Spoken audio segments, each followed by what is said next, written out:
No, man, but you got to keep going. What am I going to do, quit? That's not an option. You got to keep on keeping on. Life's a garden, dig it? You make it work for you. You never give up, man. That's my philosophy. Hey gardeners, how are you all doing this week? I hope your gardens are growing great. We've got our tomatoes here in the alleyway growing along really nicely. We should be having tomatoes forming here any time now. Awesome, awesome, awesome. So great. I hope all of your tomatoes are doing good too. All right, everyone, let's get growing.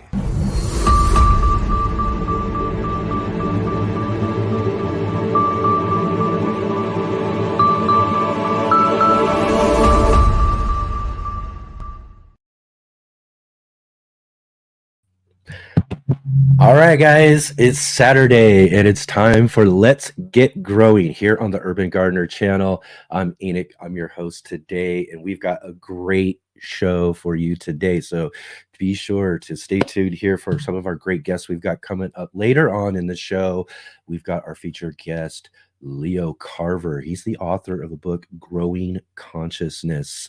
Leo's going to be joining with us to talk about seeding our souls in our gardens. It's going to be really great. I've been looking forward to this conversation. So awesome, awesome. So definitely, like I said, stay tuned for that conversation a little bit later on in the hour. And then here in just a few minutes too, we're going to be following Paul Chad Hughes, actually, from Backyard Garden Pro. He's joining with us today, and really excited about talking with Paul here in just a few minutes as well too. I hope all of you are doing really well too. As I said there in the opening there with our tomatoes, those are looking really nice. I hope all of your gardens are looking really nice right now too. We're just kind of right in this really sweet spot of this transition between spring and summer. It's happening just a little bit earlier, but these last few days have just been kind of like really kind of almost like, it's that magic moment of the year. You know what I mean? Everything's just warming up. We're coming out of all of these like cool season garden crops and all these sort of things we're doing, and now we're moving towards our warmer summer season garden crops, and we're starting to see all of them pop up. Like right now, I've got like all of my cucumbers and all the squash. All of these things I've been waiting for the soil to get nice and warm to get them going, and so now they're all popping up, coming to life. All of this sort of stuff is just a really, really great moment right now. And then comes the onslaught of summer and the heat and all of that and all the challenges that we face when that comes about. But this is that moment where you're like, everything is just almost perfect. So I'm really enjoying it right now in the garden. I was just walking around out right before the show, taking a look at everything, and it's just really nice, and just really getting, what I mean? We've been excited and getting ready for gardening through winter. We get into spring and things are just really growing and all of that. And now we're just about ready to hit that stretch right into summer for all of our great summer crops. And it's just really awesome. So right on. Excellent. It's so good to see all of you here with me today. Thank you so much for joining with me. And if you can, real quick, right here at the top of the show, click that like button, hit the thumbs up, and definitely subscribe if you haven't subscribed yet to the show. Click the bell notification to be notified of our upcoming shows, our upcoming videos, and all of that sort of stuff as well too. Please share too with your friends. Let everybody know about this really fun Let's Get Growing show where we get to talk with all of these people and have these just wonderful garden conversations each and every weekend right here on the Urban Gardener channel every Saturday and Sunday at 11 a.m. Pacific Standard Time. And that's 2 p.m. Eastern Time for all of you on the East Coast as well too. So definitely do that. And also a big, huge shout out to all of you who are watching us right now on our replay. Thank you so much for coming to the channel and watching the replay of our show too. Really, really appreciate that. And if you can, definitely jump into those comments down below and leave me a comment. Let me know what you think of the show. Let me know, let me know about any guests or anybody you might want to see on our show. I'm sure there's some popular channels or people that you follow, whether they're Instagram, Facebook, all sorts of places where we follow with different fellow gardeners and in the gardening community. And I'm sure there's someone you think might just be a perfect fit for our show. So definitely get in the comments and let me know about those folks as well too, because we want to welcome everybody. That's what we are here on the Let's Get Growing show. We are, just really, a representation of what's really going on in the gardening community out there, with all of these wonderful, awesome people who are sharing their gardens and their growing skills with all of us through their videos and content and all of that out there. And there's so many great people out there, and I've got to meet so many awesome people, as well as you too, who follow along with us here on the show. So that's one of the things that's just really great about this show, is to be able to have these great fun gardening conversations, and to have all of you follow along with those conversations and be here a part of our show. And again, thanks to everybody watching on the replay. Thanks to all of you who are here with us live. And if you are here with us live too, and you have a question or comment, jump into the chat there. Jump in there and say hi to everybody. I already see we've already got folks in there right now already chatting away right now in the and having great conversations. It's one of the other fun things about doing this live show, is that you get to come along with the conversation, but you also get to come hang out with each other too, and have a conversation and have some fun while we're talking. And it's just this whole really kind of cool community thing that goes on here. And I've just been really, really loving it this year. We started the show last year. It was really great. I was really kind of excited about getting this year started. And so far, it's just been really, really amazing. So awesome to have you here. And if you do, again, have a question or comment, drop them into the comment section there. And also, there, I'm probably pointing the wrong direction. I think it's that direction or that direction. I don't know. But anyways, pop a question in there if you have for our guests too, as they're on with us as well too. Put them in all caps. That's one of the things that really helps us see your questions, if you put them in all caps there too. And then hopefully we'll be able to get to those questions as we're talking to our guests, and get your questions in as well too, so you can be a part of our conversation. So right on. Again, we've got a really great show ahead for you today. We've again had a really amazing show last week. I don't know if you had a chance to join with us last week for our show. This one I was really excited about. I had been talking with our featured guest on last week's show for many, many months leading up to that show. And I was really, really, for me, just really kind of nervous and ready to talk to someone who has been just one of the biggest inspirations for me. And last week we had on with us Mark Valencia from Self-Sufficient Me, joining us from over in Australia too. And for him, it was like 5 a.m. in the morning the next day. So it was Saturday for us. It was Sunday, 5 a.m. for him. But he was so awesome to get up early with us and join us for the conversation. We had just a really awesome conversation. And then one of the other things too is that some of the guests, they stay on after the show and we get to talk a little bit more. And Mark stayed on for a while after the show, and we had a great conversation after the show. Told me some really cool, inspiring things and some advice and all that sort of stuff, which is a really great thing too about getting to meet some of these really great people through our show, and especially to get some advice and help for what we're doing and what we're trying to grow here on our Let's Get Growing show. So Mark, real big help, gave me some big advice that I've already started to implement. We've already started to do that sort of stuff. I'm working with Robert Snyder over at Steam Puzzle. You might know his son Nathan from Growing with Nathan. He's been a guest on our show. They were both a guest just a couple months back, but Robert is helping us out with doing some reels and helping us kind of cut up our show a little bit here so that we can get another way of getting people to see what we've got growing on here on the show and everything. So big, huge shout out to Robert too right now, and his channel and Steam Puzzle. I'm going to get a link down below as well too. And then, a big shout out to him for helping us out and doing some editing and everything to help us, do some things that can help us grow the channel. So immediately implementing some great advice I got from Mark last week. And then also last week we met Sean and Allison McManus from Spoken Garden, really great channel and other social media authors. They, in fact, they introduced us to an invention that they made, this little dibbler invention they made, and all of that. They just a really wonderful couple doing some really wonderful stuff in the gardening community. So it was really awesome to meet them as well too. So definitely go back, check out some of our past shows as well as some of our really amazing guests we've had on some other shows as well too, if you haven't yet. And then, okay, I also need to also let you know we are on Sundays as well too.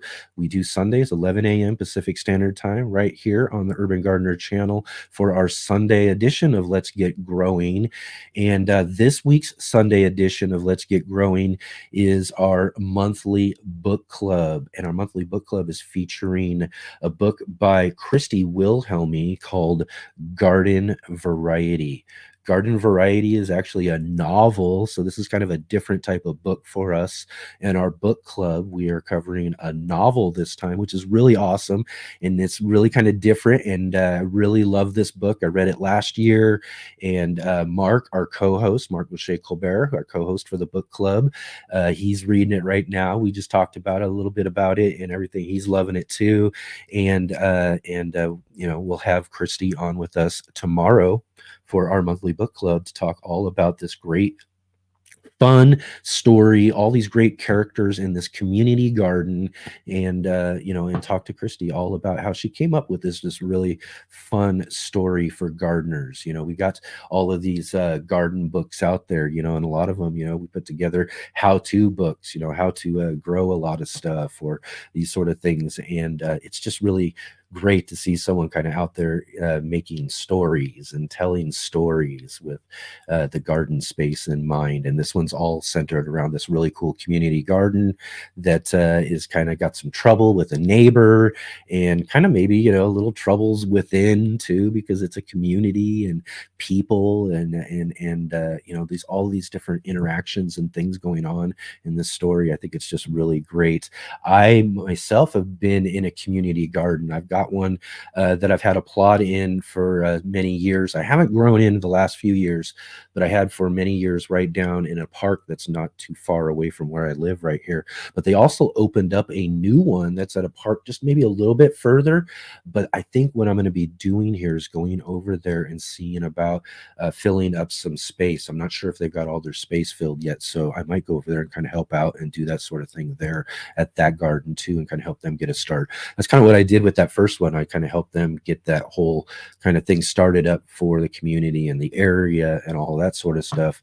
And again too, it's community gardens and great people, when you get people together, all the different people with their different plots, and you get to talk about all the different things you're growing and help each other out, grow different starts, and you got extras, you give them to someone else, and they got extras and they give them to you. So your plots kind of become almost an amalgamation of each other's plots because you're all sharing things and stuff. And it's just really fun. It's just a really great thing. And it's one of the things I always really encourage people to, especially those who are really growing in small spaces and growing in cities, especially the city culture. Community garden culture is huge, especially like down in Los Angeles where I go and visit all the time. Community gardens are a huge part of things. In fact, that's what the story is about, is one in Los Angeles. But even like in Seattle I've been to, there's lots of different community gardens. Portland, and again we have a few here. City life, if you don't got space to grow in at your home, or you live in an apartment, and maybe you can't really use up too much of the balcony space because you just can't do that. That's how I got my gardens all started. My vegetable gardening got started on a balcony in an apartment. But maybe that's the limited space you have and you just want to grow more. And that's kind of a situation where I found myself too, before I expanded and learned how to kind of expand this into some unused city space. But I started gardening at this community garden and met all these really wonderful people, and had, really had a great time for the years that I was growing there.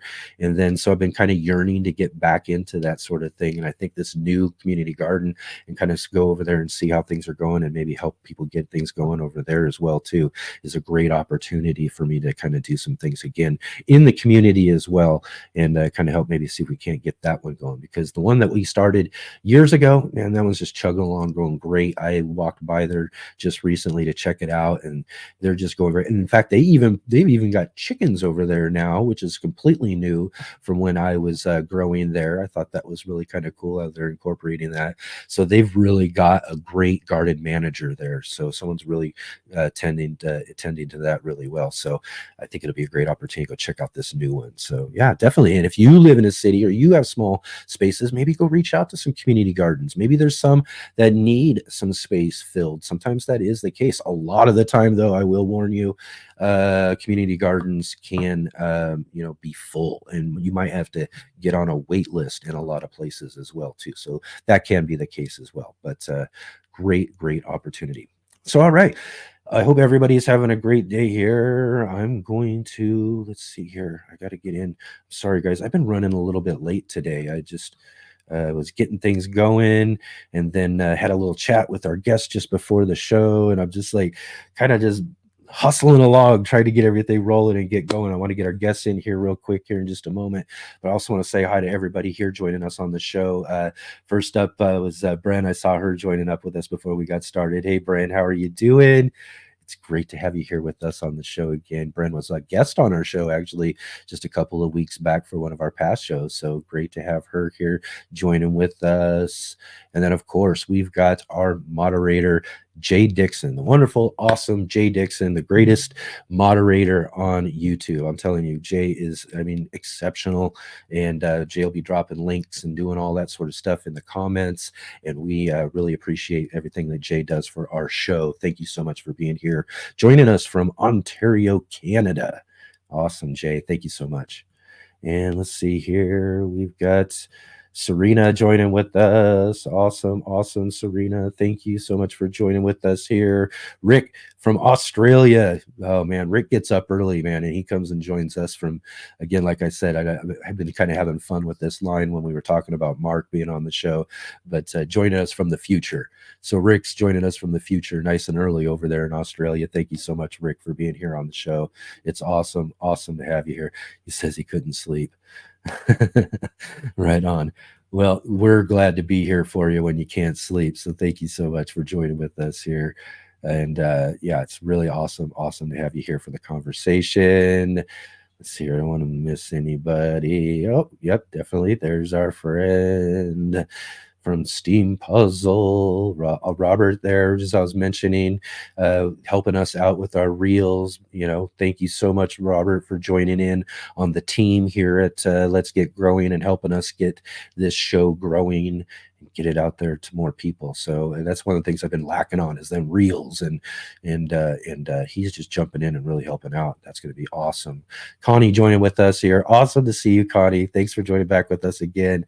Great here. Let's see here. All right. Let me run through. Sorry, everybody. I'm just kind of running through here. Again, like I said, I run a little late. I want to get our guests on the show here real quick here. And so here in just a moment, we will be back here with our very first guest on our first segment. Are you following me? So just one moment.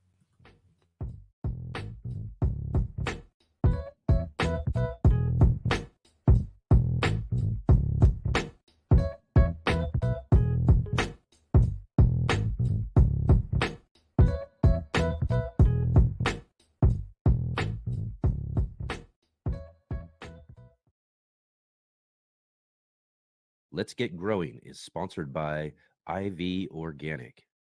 Hi, my name is Charles Malky, biologist and plant expert with IV Organics, where we grow cool plants and author Saving the World with the Home Garden. IV Organic 3-in-1 Plant Guard has 7 natural oils that protect your plants, not just from the summer heat as well as winter cold, but also protects your plants from damaging insects and rodents. The oils in the product include castor, cinnamon, clove, garlic, peppermint, rosemary, and spearmint. These oils are natural insect and rodent repellent oils, which are encapsulated by the base powder, offering your plants months of protection at a time. One application per year will suffice for protection against damaging summer sunburn and winter sun scald, but if the target is pests, application as much as 2 to 3 times a year may be necessary.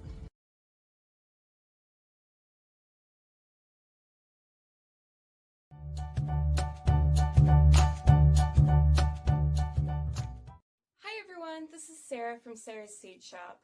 Which of the following is the fastest growing vegetable? A. Radish, B.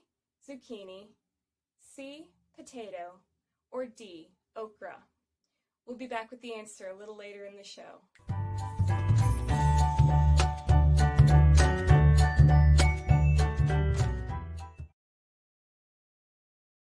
All right, all right, all right. So let's jump right into it. Again, thank you all so much for joining with us here today. So let's check out who we're following this week. Are you following me? Are you following me, dude?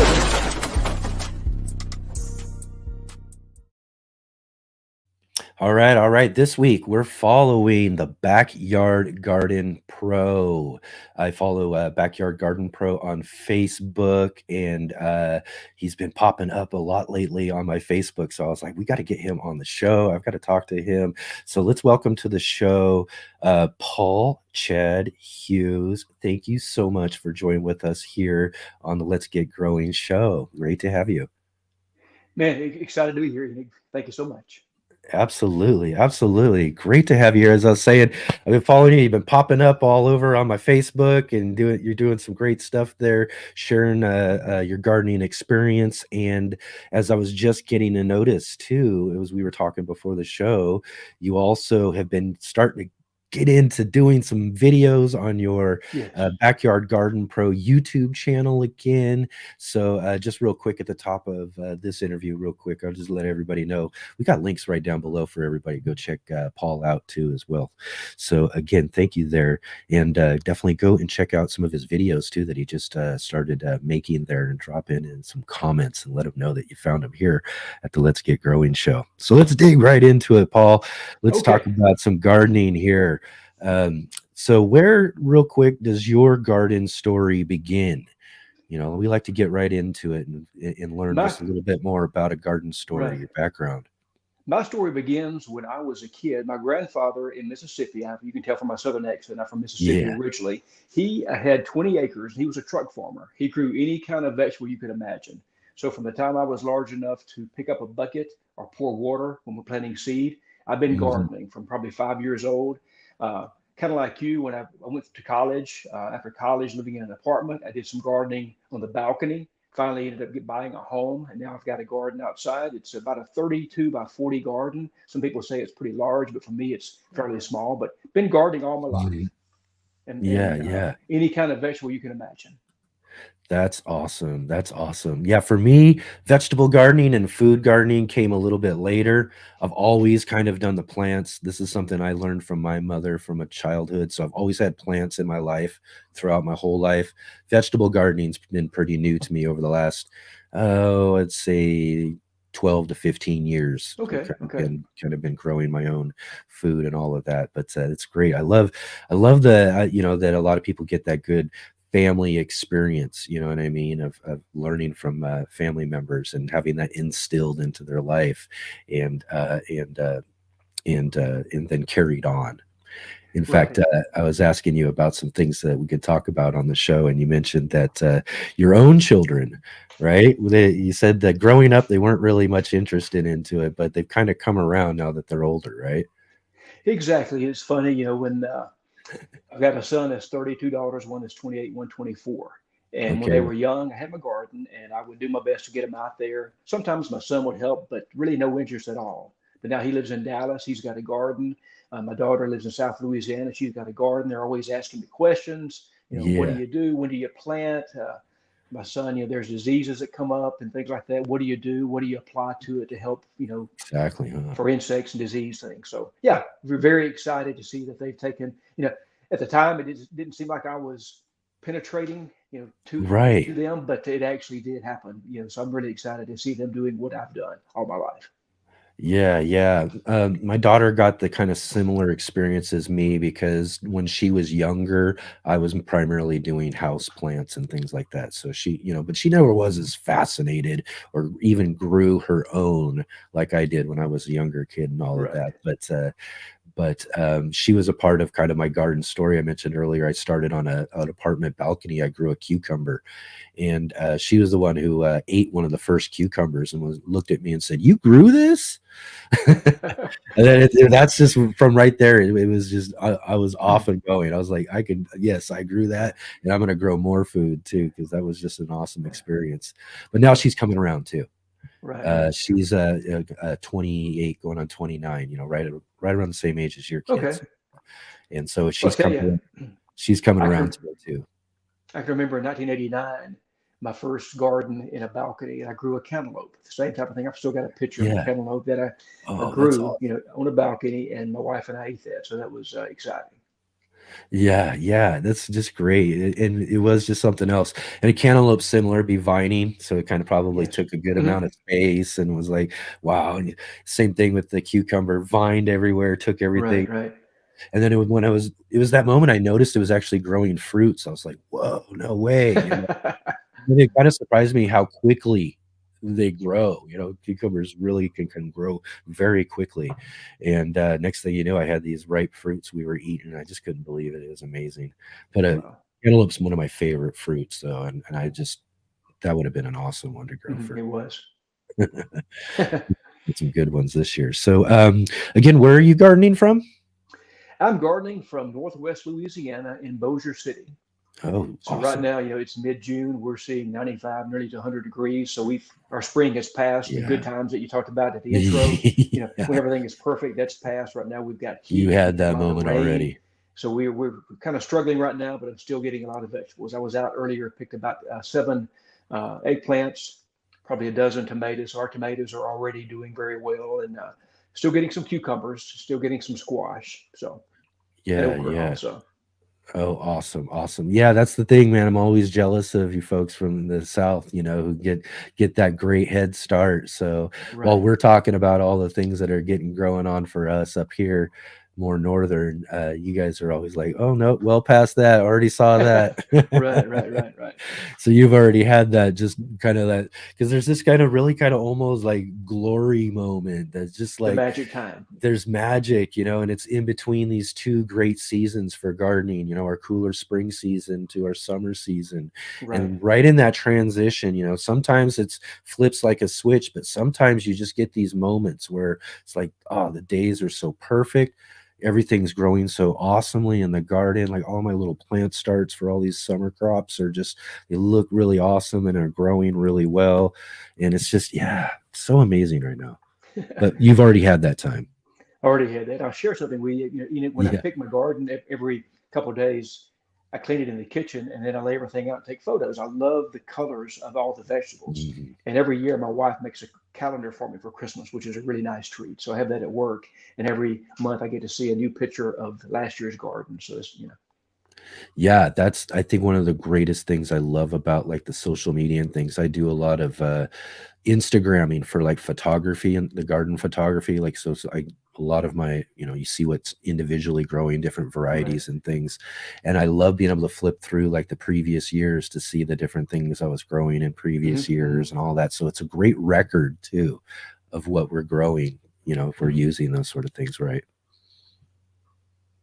Awesome, awesome. So let's see here. What are some of your favorite things to grow there in Louisiana? What grows really well for you, or that you just really enjoy growing every year?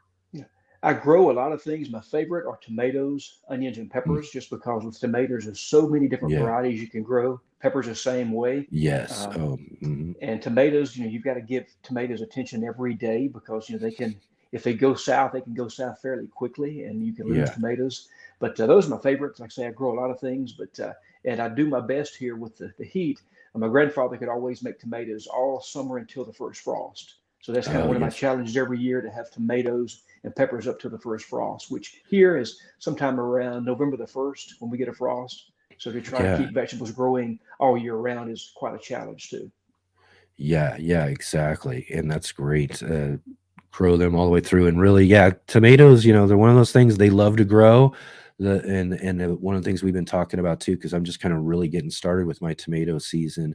And I didn't get to this best start with my starts, but they're resilient and they'll grow and they just really want to grow. But when it gets to, really having them on, they do really need a lot of proper attention. Yes, You need the yes. right type of watering. They can be kind of finicky with how, what can happen with fruits based on how you're watering them and all of that. So they do need a little bit of attention. But peppers, like you mentioned, one of my favorites too. So many varieties. But I love Yeah, I love the varieties of peppers and flavor. And like I say, challenges. One thing that is really tough for me is to take peppers and grow them from seed. It's very, very mm, tough. I've got the grow lights and things, and it's really peppers germinate so slowly, or at least for me they do. hmm It's a lot of work, and it's enjoyment too when you see a seed and you see that grow into a pepper that's 4 inches yeah. tall to something that's 2 feet tall, making actually producing fruit for you. Yeah, yeah, yeah. You got to like one of my earliest lessons with peppers. I remember I started the peppers out and waited and waited and waited, and I didn't get anything. So I took the Right. tray and I dumped the seed starting soil back into the container. I had the seed starting mix in and started again and then came back like maybe a few days to start another like tray or something from that bin, and there were pepper seedlings growing in the bin. Right, right, right. I was like, I waited and waited and waited, and that's the thing about peppers, they can be like that, they can take It, forever it sometimes. could take several weeks for those to Mhm. for them to germinate and come Yeah, up. You're yeah, right. good heat mats can kind of push them along sometimes, but depending on the variety, sometimes they just take their time. That's just, Right. sometimes that's just the case with peppers. I love it. What are some of those biggest challenges? You maybe want some of your least favorite things to grow because of some of those biggest challenges that you might face in your garden. Where I live here, we're close to a big river, and our ground is very flat. Growing Yeah. potatoes and peanuts are a challenge for me. I still try to grow peanuts every year, but if I'm not Yeah. careful, they will rot. I gave up hmm on, I hate to say I give up, but every time I've Right. tried to grow Irish potatoes, sweet potatoes, they end up, I have probably 80% of them that rot just because it's so flat, and I still plant them up on a hill. But Yeah. just for some reason, uh, And they just don't. peanuts and tomatoes and potatoes are very, very difficult to grow here. Oh wow. Wow. Yeah, Yeah. Yeah. I love growing peanuts. They're one of my favorite plants. Again, too, I love those unique plants. And it's so cool how they grow and they kind of send things out and then drop the peanut seed down into the ground from the plant above. It's just one of right. the coolest Yeah. things. But yeah, that's too bad you can't grow as much as you'd like of those too, because that's one of my favorite things to grow right there. Let's see. So real quick here too, you did mention to me as well. Now this is something I really wish I could do, and I'm really kind of jealous because you mentioned that to me that you and your wife got to go to Missouri recently to go visit the Baker Creek Heirloom Seed Company farm. Yes, we did. How was that trip? I mean, I've had Jared Gettle. He's been a great friend of mine for years since I first started going to the heirloom exposition that they put on in California. And then he was also one of our first guests that we got to have on our show too, as well. So we're big fans of Baker Creek around here. Yeah. I used a lot of their seed too, just for the heirloom varieties and whatnot. But yeah, last Yeah, summer we went to Branson and just got to looking. I said, we aren't too far from Baker Creek. It's about a couple-hour drive, but we went and I was just amazed. It's out, it's like its own community. There's the yeah, store with all the seed, and you go in with the intent of coming out with maybe 2 or 3 packs. You end up with 30 or 40 packs of seed. yeah, They've got the store there. They've got a yeah, restaurant and a farm where they grow everything. They've got greenhouses. They've got really set up like a community. They've got an old jailhouse, kind of like if you're walking around, uh, yeah, uh, just looking at yeah. things. Kind But of like a it's really, little mini city almost right yeah, there. it's Yeah, like it's if you were stepping back 100 years, kind of. yeah, Yeah. yeah, that's one thing, and I have friends that go there. In fact, a couple of our friends of the channel, John Kohler and Wendy Fan, just went to their tulip festival recently, Oh and wow. I was just watching some of their videos, and I was like, man, I gotta get out there because it just looks like so much fun to take that kind of step back in time a little bit. but Yes. then also be able to kind of go check out some of those greenhouses they got. Did you get a chance to get in there and see any of the greenhouses?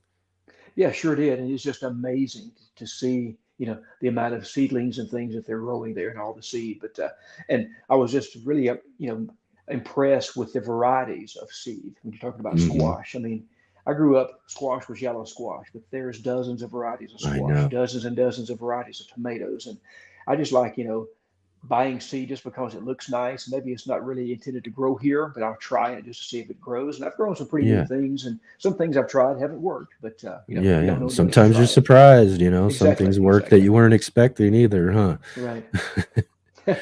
Yeah, yeah. And and that's the thing too, I think was really kind of amazing about the whole kind of, going back to that first experience with that cucumber and kind of discovering that I could grow my own food, you know, was kind of that discovery of that, not there aren't tomatoes aren't just simply these red things you get at the store, like you said, squash that you see, in most stores, everything. And you learn that there's just so much more variety. And then you get places that really curate those varieties like art almost, like Baker Creek does. And I think one of the cool things, like you said there too, is that, and I've seen this too through other videos, is all those greenhouses. They're really out there testing and growing and checking out these varieties and doing all the sort of real hard work behind the scenes to really make sure that they're really putting out some of the best varieties out there. Definitely. Yeah, yeah, so cool to be able to experience that. Did you get a chance to eat in the restaurant or, you know, Yes, yes, we did. And I yeah, forget exactly what we had, but what they serve is food that's grown there. And like you say, we enjoy it. My wife, she's she's the plant and flower side, and I'm the vegetable side. So we've got the mix. She's got the flowers like you've got there in the background, but she doesn't eat as many vegetables as I do. But every day we're eating something out of the garden. oh yeah. Yeah, that's again too. That's one of the things especially when I got to expand my space, and as I was talking about community gardens when I was early on getting to grow that, it was just so much that I mean, harvest. It's kind of throughout the year. We're kind of constantly harvesting from our garden spaces, but just that sense of bringing something in the house from outdoors that you've grown and brought in and that Mm-hmm. you get to cook up or prepare in some sort of way and get to enjoy straight from the garden is just really one of the more amazing experiences of the gardening experience itself. There's so much we get from the gardening experience, but that is one of the more amazing experiences is that empowerment that we have of growing something ourselves. Well, it's funny. My son calls it my meditation time. Last year, we were replanting some corn at Easter. And he said, Dad, Yeah. I see why you like this. It's here, it's quiet, you're barefooted, walking on the soil, replanting, watching seed grow into corn, making multiple ears of corn off of one, ear. But like you say, too, growing what you eat, what's in it. The flavor is a lot better. So to me, it's a full circle of taking a seed and growing it from a small seed to a big plant to taking it and consuming it yourself. And also, extras that I have, I typically give those to family and friends. Yeah. Yeah, and I even grow things specifically for other people too, because I like growing those things Right. versus actually consuming them myself. So sometimes it's okay, so like, eggplants. I'm not a big eggplant fan, but I grow them. I love the plants. They're beautiful plants. The fruits are amazing. They're awesome.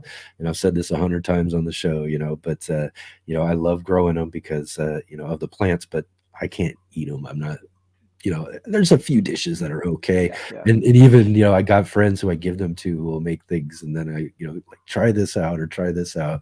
And I'm like, okay, yeah, it's okay, but still not my favorite thing. And Right, right. I'll grow them for you though. Well, I would say eggplant and some varieties of squash are the same way. You got to really like some squash and know how to Yeah, cook yeah. them to really enjoy it. Yeah. Yeah, yeah, I do. I do like squash though. Something about squash that's really great. And again, the different types of varieties of those and other things. We're going back to Baker Creek, their heirloom exposition that they hold out in California. They just have tables and tables that they bring out of all of their different varieties that they have of actual grown fruits from the field.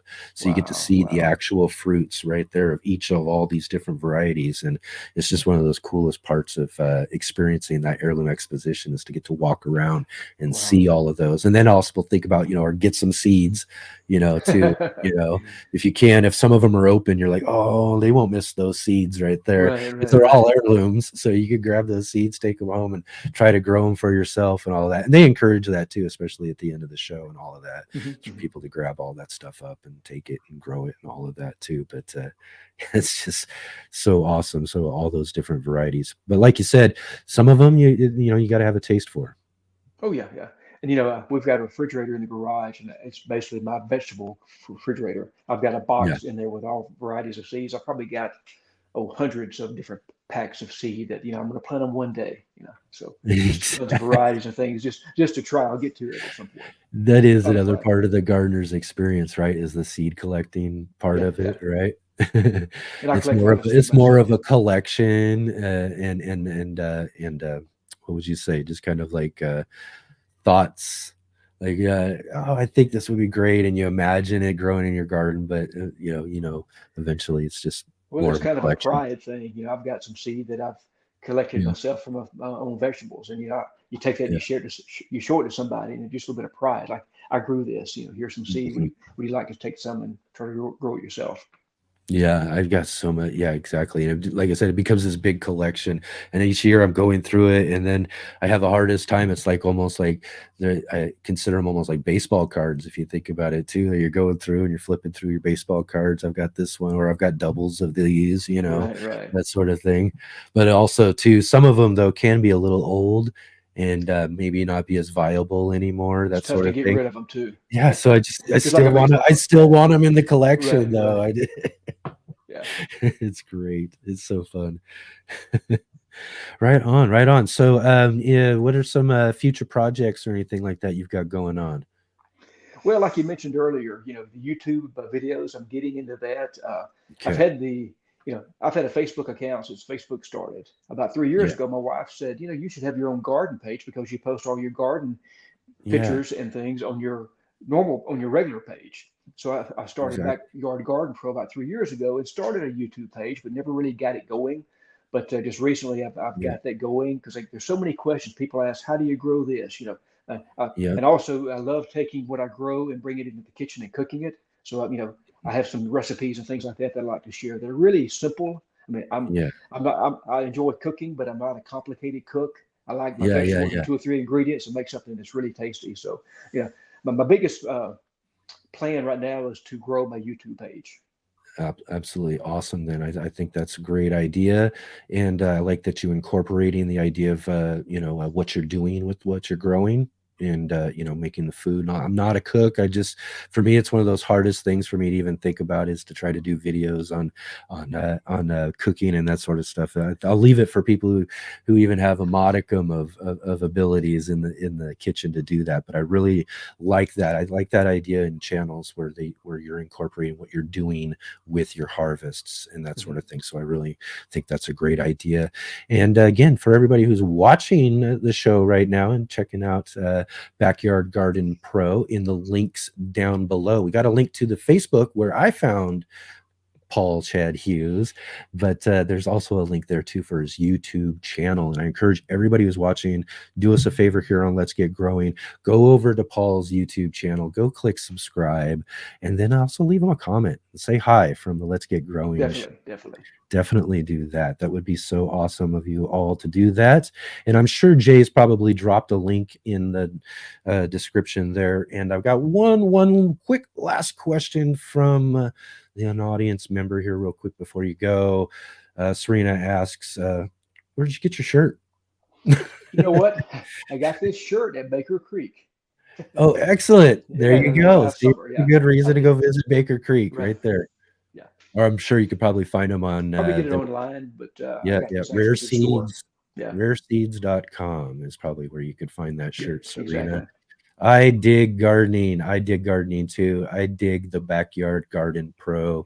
Paul, thank you so much for joining with us today and being a part of our show today. It's so Amy, awesome. thank you so much for the invite and looking me up, and I appreciate your time and having me on your show. Thank you so much. You betcha. It's great to have you here. And again, everybody, go check out Backyard Garden Pro in the link down below. And again, Paul, we'll see you later. Okay, thank you, sir. Bye-bye. You betcha. Hey, gardeners, thanks for tuning in to our show today. We'll be right back at it here in just a moment.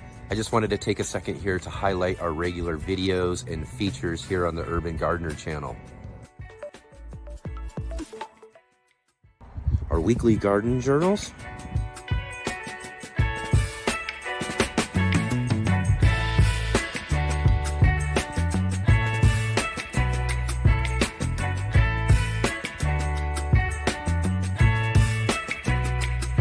and our incredible featured visits.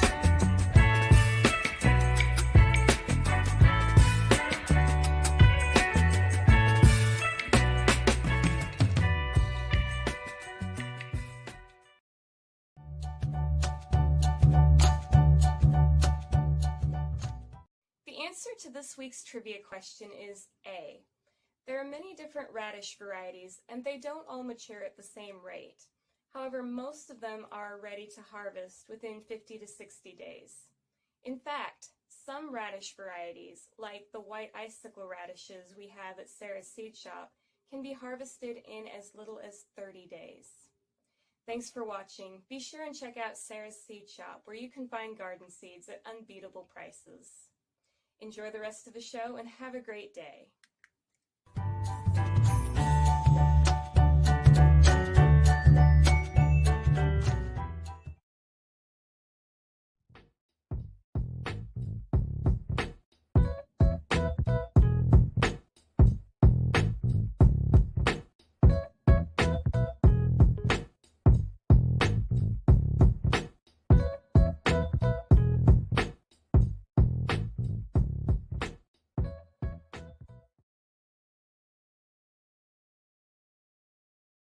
All right, all right, all right.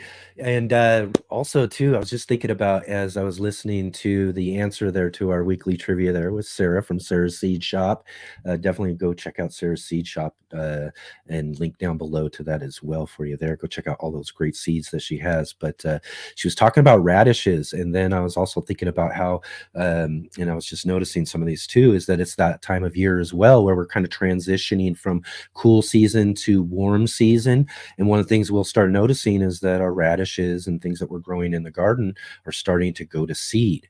Now, one of my big advice is that always save some of your best, and I know it's hard to resist too, but save some of those best radishes that you've got in your garden and let them go to seed. In fact, I probably save about a half dozen to maybe 10 radishes that I'll leave in the garden, and I'll let them go to seed and I'll let them grow, and then they'll start growing their seed pods. And these seed pods are delicious. And I'm telling you, that's why I grow so many and let so many go to seed, is so that I can harvest a bunch of these young little seed pods. You want them nice and young. You don't want to let them grow, and you don't want to let the seeds get hard.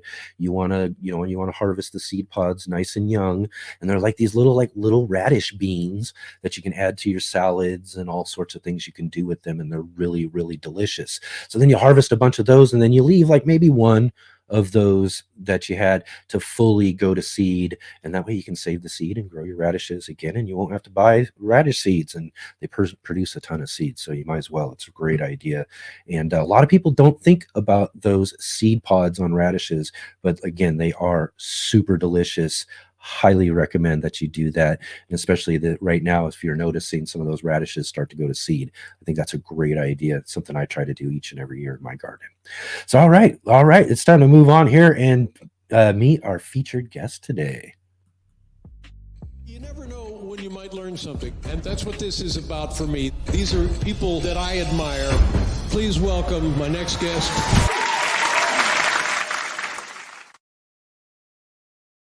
So, all right. This week, for our featured guest, we are featuring Leo Carver, author of the book Growing Consciousness.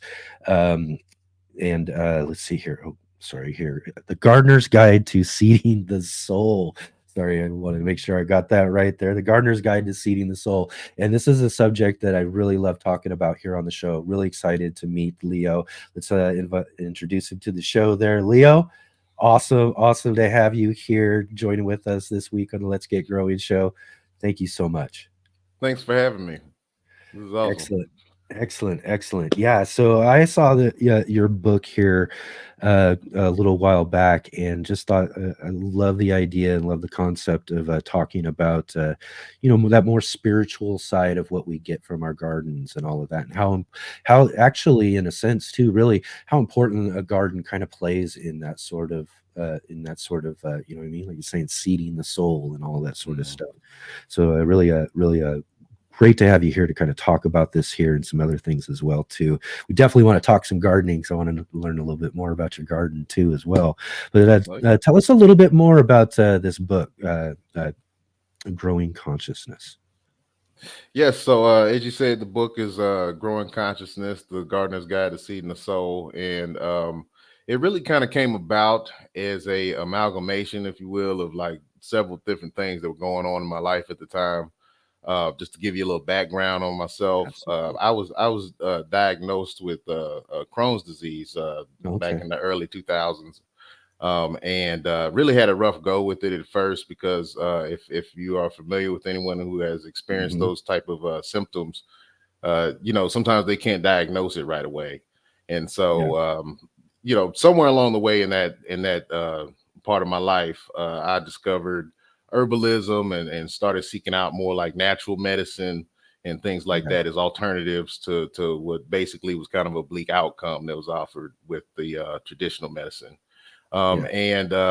Anyway, along the way in that journey, I started discovering things like meditation, Ayurveda. My wife, Dr. Leo Carver, and I were both certified health teachers with the Chopra Center. If you're familiar with Dr. Deepak Chopra, we attended his school and became certified teachers in Ayurvedic health. And all of this was kind of happening as I was, seeking out my own health and trying to take control of my situation. And Ayurveda is very much it's considered the science of life. It's a largely herbal medicine that comes from ancient India. And so as I'm learning about these things, I'm also growing in my appreciation of having fresh vegetables and herbs at my disposal. I'm also growing in my appreciation of what it really means to connect with nature. And so I started a garden. I had maybe some early childhood experiences with gardening, as far as older people in my family having them and people that I just knew around neighborhoods that I lived in, but no real interest until, it kind of hit home, and it became something that was more severe to me. And so I took this interest in gardening at the same time that I was learning these I was kind of expanding my palette when it came to spirituality, mental health and things of that nature. And so those things came together at a time when I was able to take some of the things I was learning through my Ayurvedic practice and yoga and such, and some of these new awakenings, and I could take them out into the gardening. And I would be doing this like simultaneously, in the same day. I might be learning about one thing, reading some source material or looking at different modalities to learn to actually act as a counselor for others using these things. But then I'll go into my garden in the evening, and I started seeing these parallels of, especially when it came to having like that silent time. There was a couple of things that actually you and Paul hit on a little earlier in the show that were right aligned with what, a lot of what I talk about in the book, in terms of just having that space, that meditation space. Those kind of things became real to me in real time because I had those two things going on at the same time. And I started writing for some blogs. I wrote for the Chopra blog. Started putting myself out there as a teacher a little bit more. And during that time, I started writing more about gardening, kind of sprinkling it in there, as I'm speaking about other wellness practices and stuff. I'm also saying, hey, you can experience this in the garden, or hey, this herb pairs well with this, or, whatever. Those writings kind of came together and eventually became what is the book. Yeah, I think it's just really great, making both those connections and both those angles, you know what I mean? For one, Yeah. meditation's good for the soul to begin with.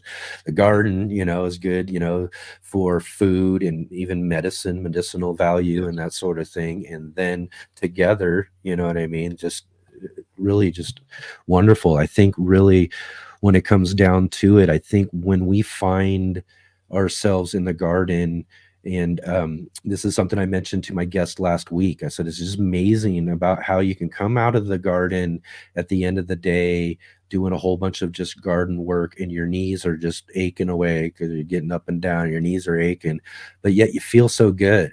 And you Mhm. just feel like, wow, I feel great, just getting that chance. Like you said, you get that maybe in some sense that kind of one-on-one with nature, Yes. and so that really just kind of reinvigorates your soul in a sense. Your garden is just kind of giving you this kind of gift, you know what I mean, just by your presence with it, and we bring that in with us, even though sometimes our bodies don't necessarily agree with all the things we're doing. Our mind and our soul inside are like, hey, this is amazing. And I think that's the one of the things that really, and this is something I said it too last week, was I think seals the deal when it comes to gardening for people, when they get that connection, when they find Oh that yeah. connection, when they discover, wait a minute, my garden is giving me more than just food or giving me more than these beautiful flowers, or Yes. this sort of thing. My garden is giving me something personally within inside of me that I carry with me, out of the garden into the rest of my life.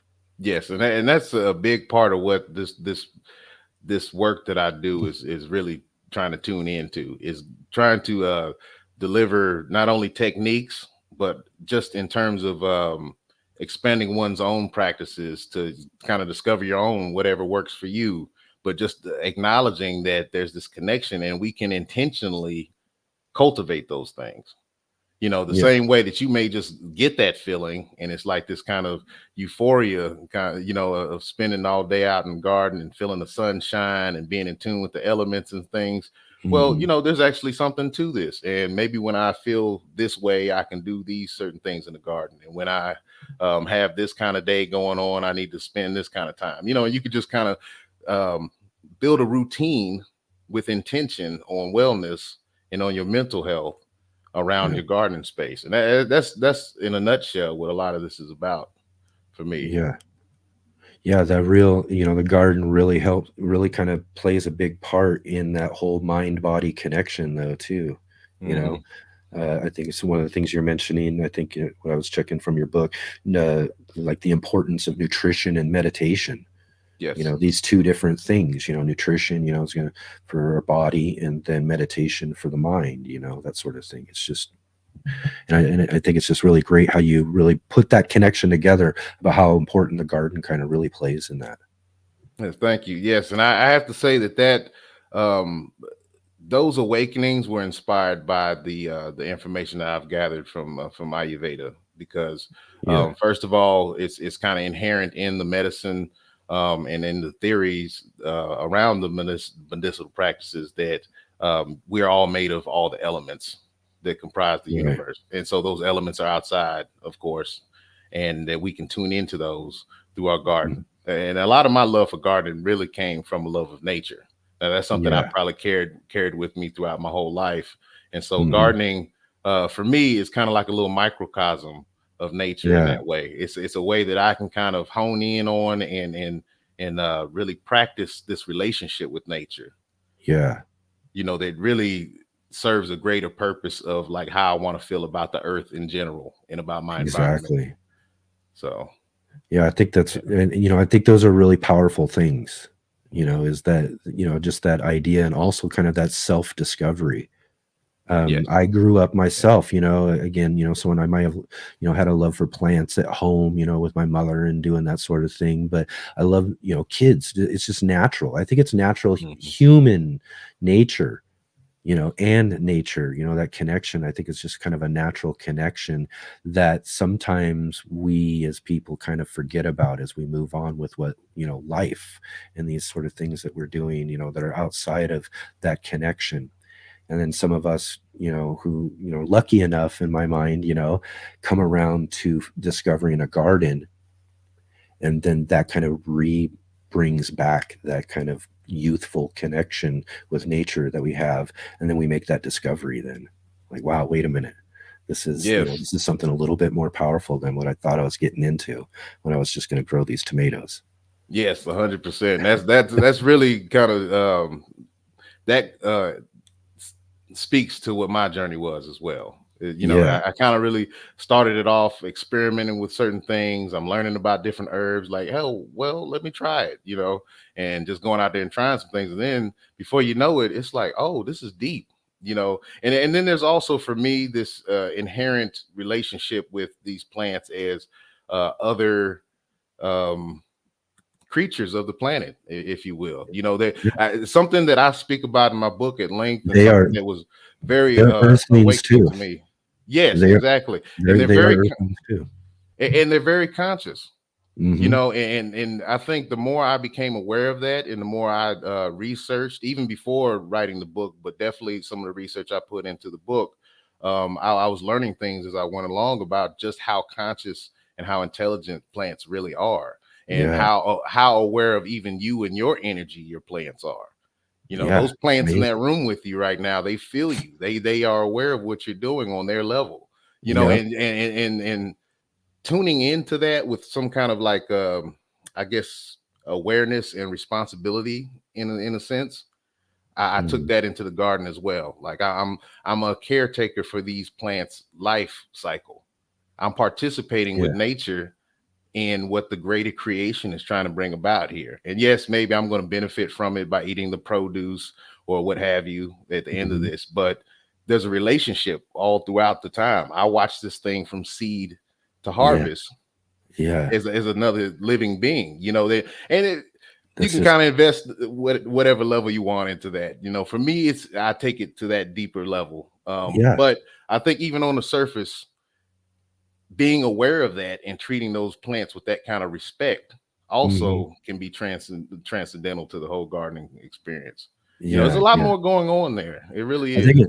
I think it's hard not to kind of take it to some of those levels for a lot of us, even those who don't think that we would normally think that way, until Mhm. we start making those experiences, right? And then we start like you know, like Paul was mentioning in the previous interview too, how amazing it is to kind of take something from a seed Yes. and watch it grow into something, and then eventually provide us with something that we get to, you know, bring into our own body, you know, and consume. You know, it's just an amazing type of relationship in that. But when you know, like I said, it's that discovery we make. Oh wow, look at this life, and I'm nurturing this life along. I'm helping, you know, all of this kind of do what it needs to do to grow, and that makes that kind of a mutual connection, you know, that we make with that. Yes. And then, like I said, it's just so powerful stuff.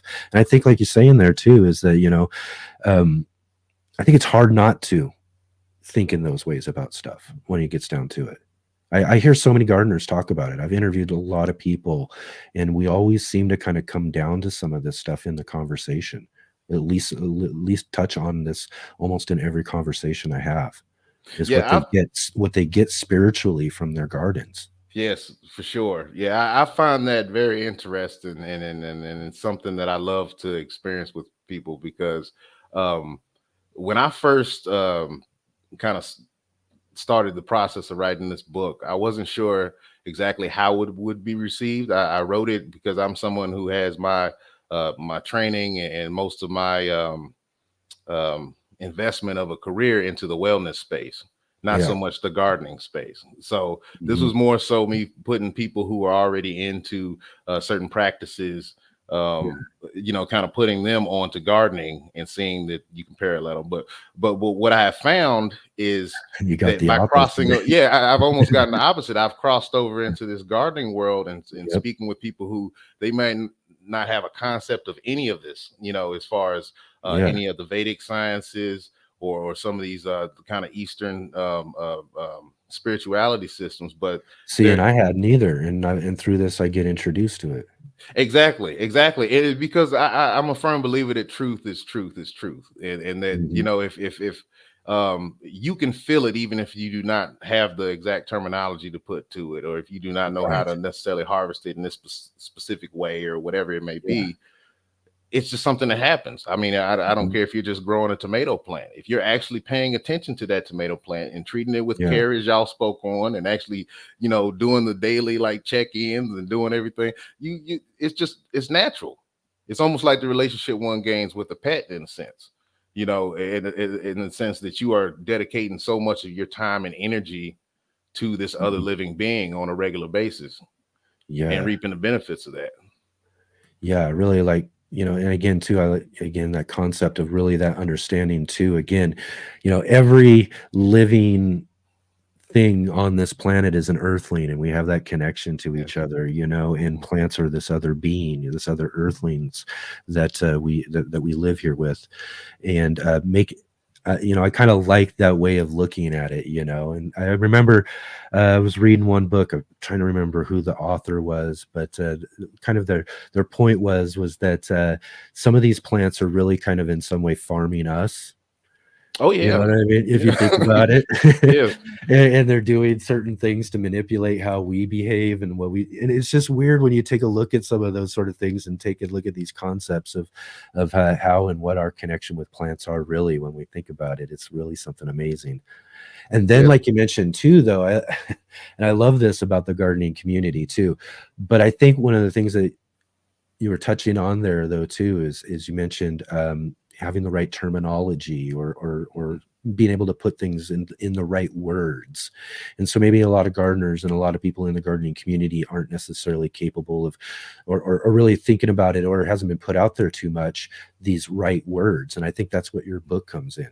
It's like, wait a minute, gardeners look over here and this gets put in the gardening section, and people are like, oh, wait a minute, this is actually speaking to some of the things that I feel, some of these sort of things that I already have kind of discovered, but haven't been able to put words to them. So Right. that's probably where you found that real discovery. Is like you put words to something all of us gardeners have been kind of thinking about, seeding our souls, this spiritual level of gardening, and again, that really speaks to a lot of people, I think. Well, I hope so. That's the intention for sure. Is to, Yeah, to yeah. draw those parallels, and regardless of what background someone comes from, or Mhm. what their faith may be, or what have you, Yeah. I think that those other dimensions of our being, those higher dimensions, if you will, there's a place for them in the garden, and there's a way that the garden speaks to it. Mhm. If even if you look at some of the religious traditions from all over the world, how many of them start with some kind of garden Yeah. as the genesis, if literally, of Mhm. humanity. Yep. How many ancient cultures speak to that that primal relationship between ourselves Exactly. and specifically the plant kingdom, but just nature in general. All these Mhm. things are really important to me. And I so many things and parts of yeah. our culture that we don't even connect with really are around harvests and Yes. plantings and all sorts of things too that when we start understanding we've had this real true relationship with our plants and for a long, long time. So, but again, modern life can kind of push us away from it a little bit, and we got to kind of reconnect sometimes. Yes, I love to see things like what you're doing and some of the things that I try to do in this space, and others where we're kind of rediscovering the importance of that connection, because I do think it's one of the things that doesn't really serve us overall in society, is not to be connected, in Yeah. those ways. Yeah, definitely. So let's see. Oh, I was going to ask you. I did notice, and um, you got to attend the Seattle Flower and Garden Show. How was that? Getting to speak over there at that show. Oh, that was awesome. That was my first time ever Mhm. going. So Dropped appreciate the invite. right in the middle of the gardener's world, right there, weren't you? Yes, yes, and that was, that was such a learning experience for me in so many ways too. Because once Hmm. again, I kind of come from this wellness space, and Yeah. I'm still learning and growing. I mean, I've had a garden for roughly, I've been keeping a garden for 8 to 10 years. I mean, if you talk about the very beginnings of me trying to do a garden, to now, but there's still so much I'm learning all the time, and being a part of. Being into this community of serious gardeners who have taken this interest and cultivated these different methods of best practices and things. I'm always Mhm. learning And Yeah. I love to see that exchange because I'm able to offer this perspective, but then I'm also gaining things that are helping me better feed and take care of my family and my garden here. Yeah. So yeah, that was an awesome experience. It really was, and I am staying connected to those that I was able to network with Yeah. there, and it was just a great group of people. It's Yeah. highly recommended. If Yeah. you're Yeah. ever in that area and can attend, I'd recommend it. Yeah, I've been to that show a couple of times. And I missed this year though. I really wish I could have made it. I would have probably Yeah. met you there. But yeah, I love that show. A good friend of ours on the show, a contributor, Mark Boucher Colbert. He lives up in Portland, and me and him usually try to get together and go to that show together in Seattle and check it out because it's a great start to the year. I mean, right in the middle of February, things are just about to get going in the gardening season, and they just started off with this big, huge kind of just gardening festival and all these awesome things. You get in there and check out all of the exhibits, all Oh those well, yeah. the living exhibits in the exhibit room. Just I was not amazing. expecting that. That was just like, it was like I stepped into Disneyland or something for gardeners. I was like, wow, this is cool. Yeah, they put on such an amazing show there. I just really highly recommend that for anybody if you ever want to make a trip. Although the one thing it is just for Seattle. I'm a Seattleite myself. I lived there many, many Okay. years. And for me, it's just that time of year. It's gray, it's gloomy, probably rainy. I'm not sure what experience you had. It's like, it's a good thing it's an indoor thing, Yeah. but yeah, it's a good way to start the year though. Like I said, it's a great way for gardeners to start the year with a great festival and see all these amazing things that are coming up that season in the gardening world. Oh yeah, and we actually got lucky. It wasn't. It was still a little gloomy for the Yeah. most part, but not much rain. Yeah. I don't even have to and be there. I can tell you what it was like. yeah, yeah, I'm sure. Yeah, but that was my first time in the area, so Yeah. Seattle's a great place. yeah, I really liked it, and I'm planning to spend more time in the area for sure. To come out there and Yeah. enjoy the hiking and things, and Did when you it's get a warmer. chance to check out the Amazon spheres? Oh yes, and that was Did you go there? another amazing experience. Mhm. I'm sure Yeah, you can feel me as a plant lover. I was just yeah. like, oh man, That's I want my house that's to look another like this. piece of heaven right there, huh? That plant Yes, wall, the wall that goes straight up almost 3 floors, like just yes, I amazing. need that in the house one day. I really do. Yes, indeed. Yeah. Yeah, they came up. I remember the first time I was just walking downtown, and I hadn't been in Seattle for a few years, and I Mm. was just walking downtown and walked right up around the corner and saw that, and never knew that they had built that there, and was just blown away. And so it took me another couple of years. I was like, I'm going to get in there. I got to go see what's going on because it was originally built as a space for all their employees, just a Right, right. kind of a thinking space, and it wasn't for the public. And then they eventually started letting the public in. So I And got to go I down through. I would remember thinking like, how forward thinking was that? Yeah. To create a thinking space for that, Right. and surround it with plants like that. Like you're sitting in a giant terrarium to think and Exactly. brainstorm and work on projects and Another stuff. way That of is kind awesome. of tapping into that mind-body connection through the garden and plants. Right. I mean, Somebody somewhere understood that to even come up with that concept for sure. yep, yep, and just You know. creating like an oasis for the people just to walk in, to escape, to be around all of these just beautiful plants and trees, mind you. There's Mhm. trees growing Full inside this trees. space Yep. that you walk around in these little catwalks and stuff. It's just so cool. And then you can tell they got these little sitting spaces all over the place. And you just plop down with your laptop, and you get inspired about some new software idea or something because you were walking around in there. It's just a genius idea. It is definitely. Right on, right on. So let's talk a little bit about your garden real quick. Where are you growing out of? Where are you at? I'm in Kentucky, so we're zone Okay. 6. All right. From what I caught of your conversation with Paul, we're kind of in a similar boat where I'm starting to see like the little sprouts and Yeah, yeah. the beginning of the growth and I things think we're like kind that. of right along almost a similar parallel, I think almost. Yeah, and it's starting to warm up, but right now it's still moist enough where the plants are loving it. And so in a lot of ways, I'm just getting started. Some things are more established than others, but I'm still kind of getting my garden going. Yeah.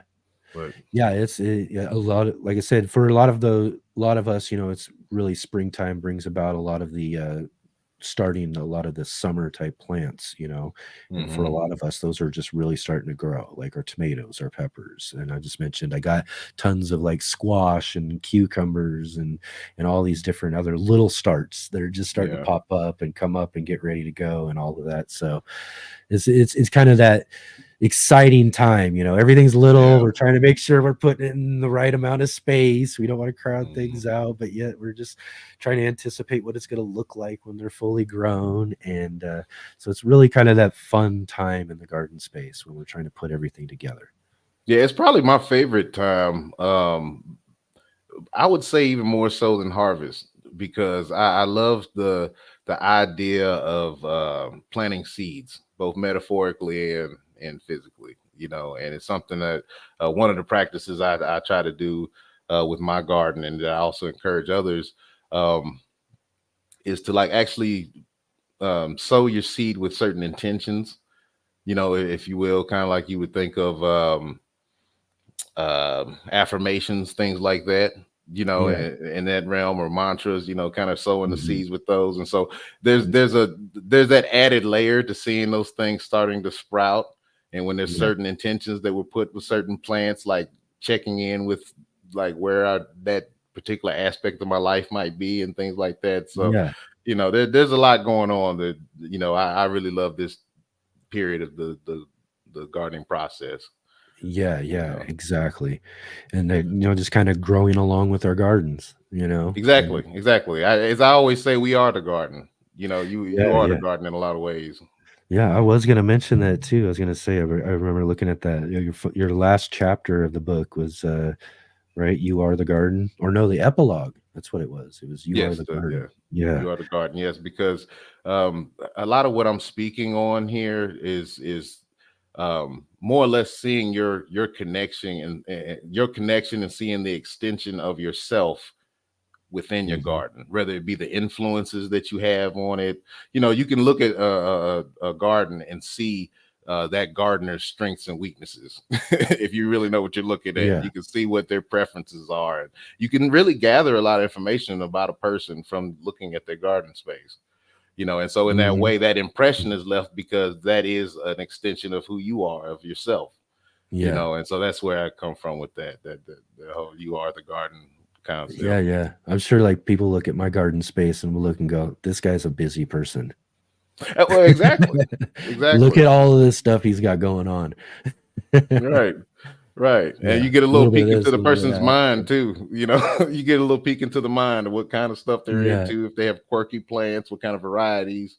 If this is more geared towards production and what you're gonna, Mhm. get out of the harvest, and if this is more for enjoyment, if they have a lot of flowers and things that are pretty to look at. Yeah. There's a lot that you can Yeah, tell. and we're piecing those little aspects together, and that was something we mentioned too with the previous guest was, whether, we're growing for flowers or we're, for looks, or whether Hmm. we're growing for food, those sort of things. We're putting these different considerations into our garden, and again, too, kind of making again a further connection with, our growing space and what, as it reflects who we are.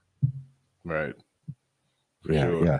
So again, too, you see a lot of flowers and a lot of people. Again, there's a lot to kind of read into those sort of things. What someone's Mhm. doing in their garden space, where you see a lot of food, and a lot Right. of food growing. You kind of relate to the well, what this person's doing, what their intentions are, and stuff. And it really does give you a good look at who people are in a sense. Yes, like I see that as that's a results driven kind of person. Yeah, yeah. they're in it for the harvest, so they're actually Mhm. using this as their to supplement their food intake and things into the home. And Yeah, just yeah. like you could tell. I try to I do a try to little be mix a of little all bit. of it. Exactly. I was just Right. saying that. Exactly. I try to be a little bit of everything, because the food is important. But then Mhm. also the aesthetics of the space itself is important too, because I want it to be again a place I can go to and kind of disconnect. You know. Right. In Exactly. fact, one of the things I was talking about with someone recently too is not being able to sleep. Sometimes there, a lot of us have trouble sleeping. Sometimes it seems to be a really common thing for people, and sometimes there is, there's the middle of the night and I just, my brain won't stop doing something or whatever. And I get to go out and I'll just go out into the garden.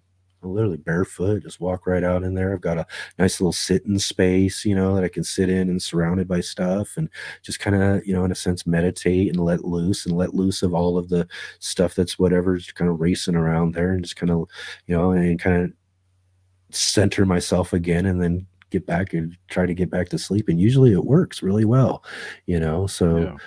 you know, um, And I think that's just again too another example of exactly really how important a garden space can be for someone. yes, definitely. I mean, what you just described is exactly what I try to teach people to do. If Hmm. they don't already have that. And going back to the point earlier, I actually find that a lot of gardeners already have created some form of this for themselves anyway. It's just like it comes natural with them. I'm spend a lot of time out here, or I like to spend time in just soaking up the atmosphere. So I'm going to have a sitting space. Or I'm going to have a place around, all my flowers because I just want to come out here and like feel happy for a few minutes, whatever it Hmm. might be. And so these are Yeah. just good things to cultivate and to do it with intention. Yeah. Yeah. You know, Exactly. Yeah. I even have, I even have a space for my cats. You know what I mean? I got everything. I got a little thing of whatever, things that are all connected. So again, you talk about it's an example of who we are in ourself. You know what I mean? I'm a right? cat guy. I like my alley cats, and so they got a plate space in the garden and a little sit and they take advantage of it because I put catnip right in there and Oh yeah, they love rolling around in that spot. And so it's like their little cat garden and stuff. But again, too, it's another thing that just kind of connects me more to my space and gives me that sort of thing that, also kind of relates a little bit more of who I am. right. Exactly. Our oldest cat also likes to come out to the garden with me. Yeah. She goes out there and makes deposits to my fertilizer. Oh my gosh. Oh but, my gosh. Yeah. but she takes it seriously. I think she really in her mind she's going out there to help me. She'll follow me around the garden and stuff and check out stuff. Right. Yeah, yeah. That's my biggest thing is always trying to keep them out. For the most part, my cats know to stay out, but again, I have alleyways. I'm right in the middle of the city. Mm, We got cats rolling through here all the time, so I'm finding cats messing with things all the time. But for the most part, we keep things pretty nice, and my cats I have also help keep some of that stuff at bay too. Keep some of yeah, those other cats from hanging around too much. yeah, for sure. Right on, right on. So let's see here. What are some of your gardening challenges that you have there in your garden? What are some of those things that you know um, Hmm. Well, something I've dealt present an with. issue for you? One of the things that's presented an issue for the last couple of years has been moles in our area. Ooh, As I mentioned, I'm moles. in Kentucky, Yeah. where we are is pretty rural, and so Hmm. I kind of feel like once I kind of push them out of our property, they just go sit at the Yeah. a neighbor's house for a little bit, and then they come right back, and I never can get rid of them fully, and Oh that presents my. issues, and then because I do try to do things as natural as possible, when it Hmm. comes to like pest control and all that, and then moles are Exactly. just they're real resilient against those those things in my experience. But once again, I'm always trying to pick up new tips, and I'm learning even recently learning new things I could do for that, from Yeah. fellow gardeners. So I'm always Yeah. open to Yeah. suggestions with those kind of things, any kind of pest control. One of my main things where I am typically pretty busy, moving around and teaching and different things and speaking. I don't, I find it hard to keep consistent gardening time. I go through periods where it's like I might not get out there, but a Hmm. couple days a week, to really check on things. And when I've really been able to tune into my gardening, it's a daily practice. It's a Yeah. that's just something I'm doing constantly in the background, no matter what else is going on. And so Exactly. here lately, and it's a good problem to have, but Yeah. it's still one of those things where it's like I'm kind of missing that gardening time a little bit. Yeah. So Sometimes, in its we own got way. busy lives, we got things and Yeah, stuff. We've yeah, got to incorporate certain garden practices that also kind of, you know, facilitate that busy life that you have as well too. right, exactly. A lot of plants that can really handle themselves for a period of time. We have these really cool wicking containers that I use on my channel. We kind of talk a lot about those on my channel. I think those are great for people who don't have a lot of time either, because you just fill a water reservoir and then Mhm. it just takes care of the plant for a while you're off doing whatever you got to do, and you don't have to water it every day. You don't have to make sure it's constantly being watered. So those are good for busy people as well too. But yeah, Mhm. that's that can be a big challenge. It's a challenge for me too, because I'm busy with a lot of stuff. Again, like I I'm said, someone sure. will Yeah. look at my garden and go, "This is a busy guy. He's got this going on over here. Doesn't look quite like he's finished doing that over there, but he's also doing this over here." Yeah.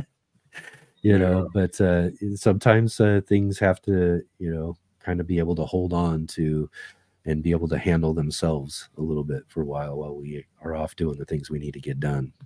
Oh, for sure. And I'm the type of gardener. I'm the It's type of tough to gardener do. that really it is tough to do. And I really try to, as much as I am participating in the process, I also try to leave space for nature to do its own thing. So Hmm. I don't micromanage the process, if you will. Right. But at the same time, even for my own experience, I want to have that time out there. And Yeah, I yeah, can yeah. tell with some of my plants, at least so far this season, have suffered, where I Mhm. may have gone a day or two too long without checking in on it. And, Yeah, uh, yeah. you know, I always say but similar to talking about like the containers, it's just watering. You've got a good water timing system, get a good drip system set up where a mhm, water timer. There's a lot of things that you can just kind of make sure you just get it planted in there. mhm, Unless you're taking care of things from seed, you got to kind of baby them up until they're ready to be planted. And then right. at that point, then you can kind of just almost let them do their thing.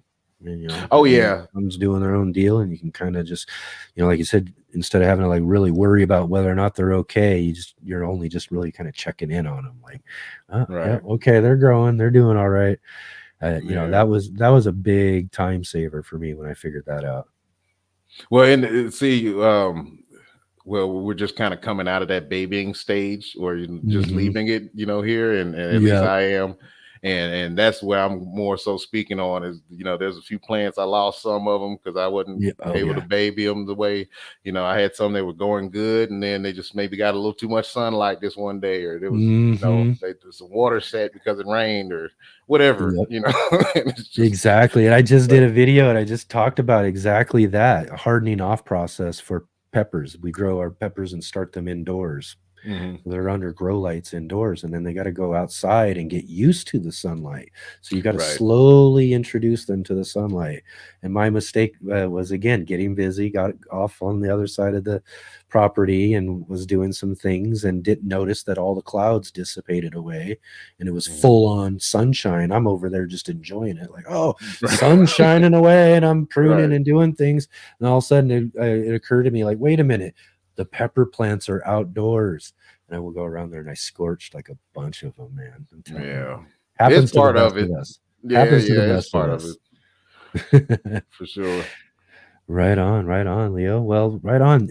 So let's see what else. What are some other things you got growing on? You got some future projects. I mean, it's been a pretty good experience with this book and all of that. You think maybe doing another like look at it or a sequel? I don't know necessarily a sequel, but maybe some more in that kind of a gardening type of Uh thing, or yeah, yeah, yeah. I mean, I'd love to I'm going to continue to work in this field, and also collaborate with others where possible. I'm kind of formulating some ideas towards another book, but I've not actually started to, put pen to page yet on it. Still in the yeah, process of getting this out to as many people as possible and kind of fleshing out some exactly. of the things that have some of the opportunities that have come out of putting this Hmm. out there in the world. And so that's kind of the space I'm in with that. But as I mentioned, I mean, the gardening thing is like one arm of what I do, Yeah, yeah. and so I'm also staying busy in other aspects. Like my wife and I have a retreat every year here in Kentucky, the Oh, nice. Rejuvenation Retreat. that we do. The next one's coming up in July Oh, 26th through nice. the 28th. And so that's always a big thing, and takes up a lot of the energy What kind of and things you everything around the do? summer. What kind of things are you doing on that sort of retreat? So this year, I've kind of thrown this word Ayurveda out throughout the time we've been speaking. Yeah, Uh, yeah. so this year, I'm actually going to be teaching the Chopra Ayurvedic Health Program at this, and so like uh, licensed massage therapists, they'll actually be able to get continuing education credits from sitting through it, and Okay. anyone else that's just there as a guest will get this exposure, so they get kind of like a ground floor foundation and what Ayurveda is and how to incorporate that in their lifestyle. And so there's going to be that focus on that this year. But Okay. every year we try to bring in different themes of around wellness and things that you can do to kind of better your health and connecting with others in the community. And also mixing that, they always incorporate some kind of nature. Like this year, it's going to be a natural bridge here in Kentucky, which Okay. is for hikers and climbers, Yeah. is just one of those spots that people just come to here in the Red River Gorge area. That's Um, beautiful. it is beautiful. And so we're going to be out there and doing some meditating. We're going to do a little bit of caving. We try to always mix up a lot of outdoor activities with these, and then kind of come back to a seminar kind of classroom setting for workshops and things like that. So as I said, this year it's going to be more centered on Ayurveda. In the Yeah. past, we've kind of had some other themes, and we're just going to kind of keep that going.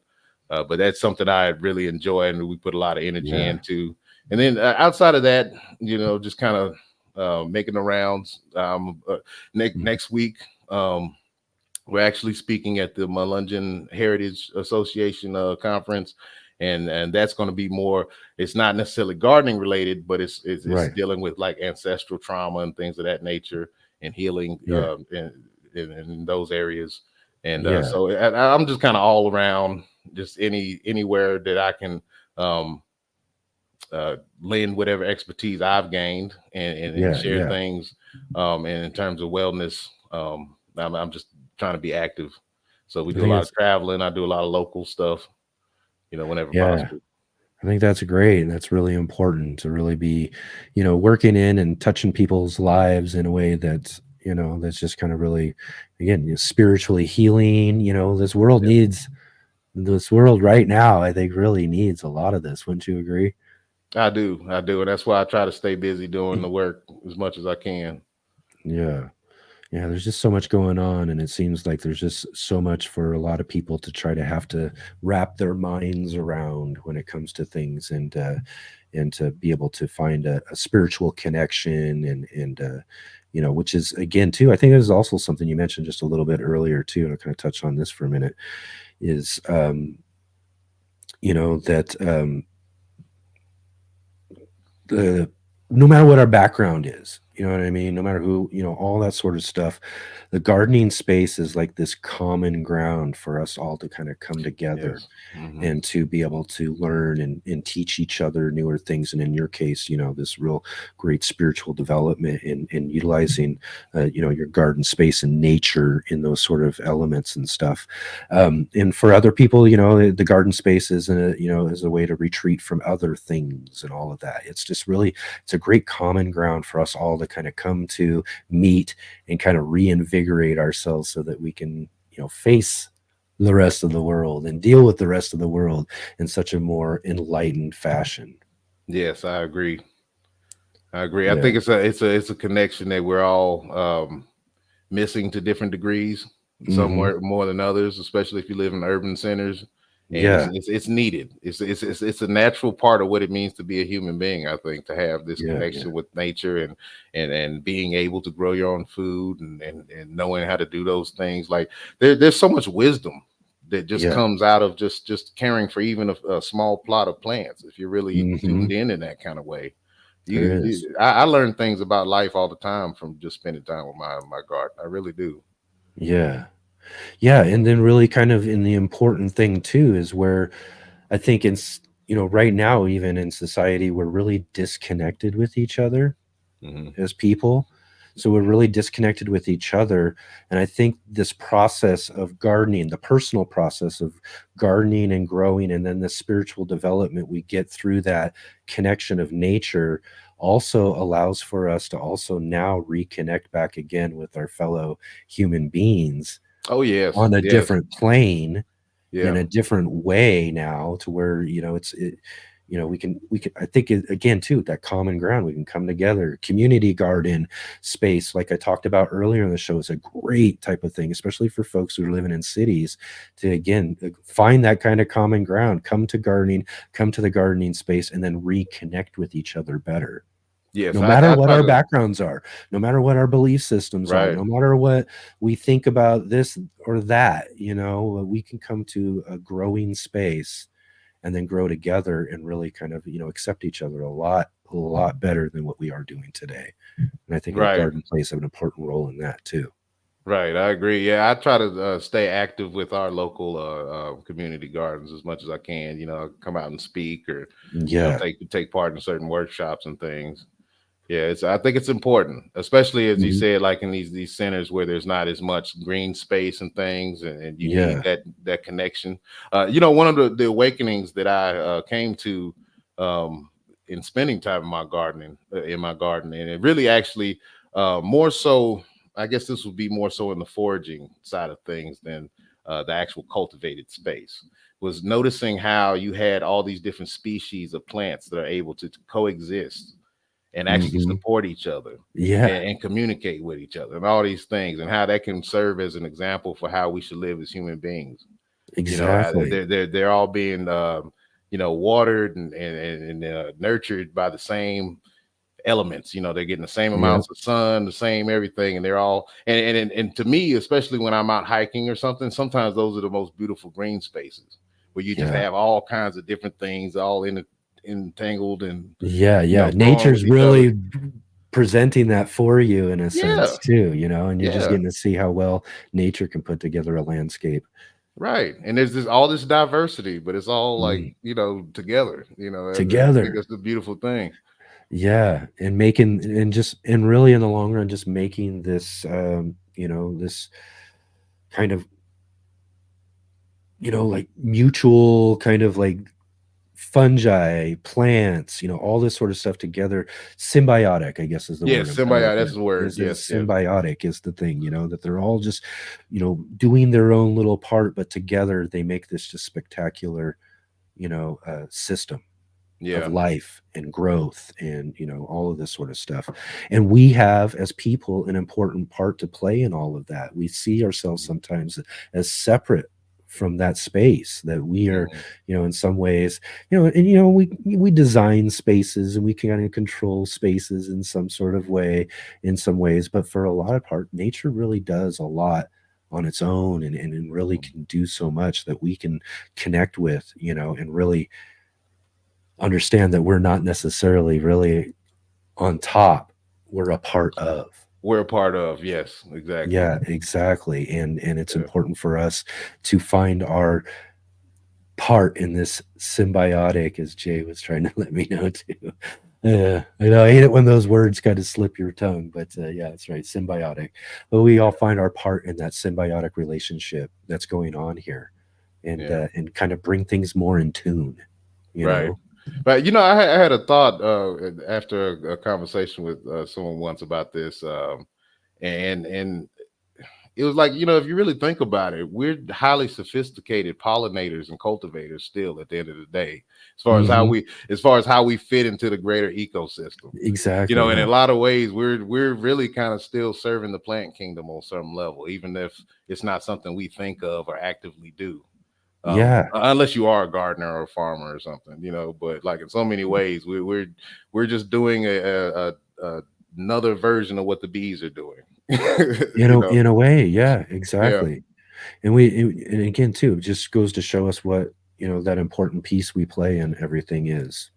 right. And again too, kind of coming back to the idea, in the book and all of that, and making that that really a connection with, nutrition and meditation and food and gardens and all this sort of stuff. We combine these things all together to make a better self, Right, exactly. And that better self now is a better tool for humanity to go out there and connect again and hopefully, bring other people into this symbiotic thing that we should all be a part of and really connected with.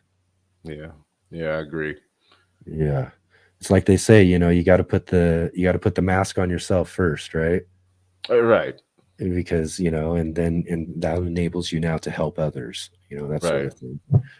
Yeah, and I think Exactly. you see it, once you kind of experience it yourself, then you can speak on it from a more authentic place, and you can share it in a different way, and Yeah. so much of garden, I think, is it's participatory. It's like once you do it, how many of our love affairs with gardening started from us trying to plant something, whether it was in Hmm. childhood or later in life.